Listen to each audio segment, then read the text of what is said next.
আমরা আছি এখন ফালাকাটা ধূপগুড়ি মোড়ে পেট্রোল পাম্পের পাশে এই ভাইয়ের বাড়িতে। ভাইটাকে দেখা একটু।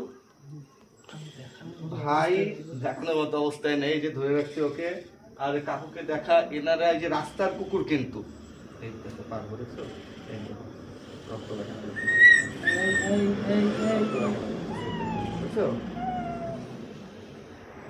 তো এই পারভোর ট্রিটমেন্ট ওরা করাচ্ছে রাস্তার কুকুর বাড়িতে রেখে। তো যেটা বক্তব্য যে পশুদেরকে ভালোবাসুন, আর ব্যাপার হচ্ছে পারভোর ট্রিটমেন্ট যারা জানে এই ব্যাপারে জড়িত, তারা পারভো সম্পর্কে ভালো মতো জানে কতটা খরচ সাপেক্ষ, কতটা পরিশ্রম সাপেক্ষ। এবং এই পাশে থাকার জন্যই বলছি, এত নিজেদের টাকা দিয়ে এতগুলো করি, কিন্তু এতগুলো কুকুরকে মেকআপ করা, ট্রিটমেন্ট করা আমাদের পক্ষে সম্ভবপর হয়ে ওঠে না।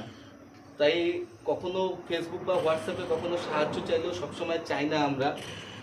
যারা এই ভাইরা যে করছে এই ট্রিটমেন্টটা, তাদের কাছে আমরা সাহায্য চেয়েছি আর কি। নাহলে এত ওষুধ, এত মেডিসিন একার পক্ষে এত দামি দামি জিনিস সম্ভব হয় না, আপনারা জানেন সেটা। অযথা কুকুরদের সম্পর্কে কোনো কুকথা ছড়াবেন না, অযথা কেন কোনোভাবেই ছড়াবেন না। এরা অনেক কষ্ট পায় জীবনে, এই রোগ ওরা নিজেদের শরীরে অ্যাবজর্ব করেছে। ওদের পাশে থাকুন, অত্যাচার করবেন না। লাভ অ্যানিমেলস ফালাকাটা।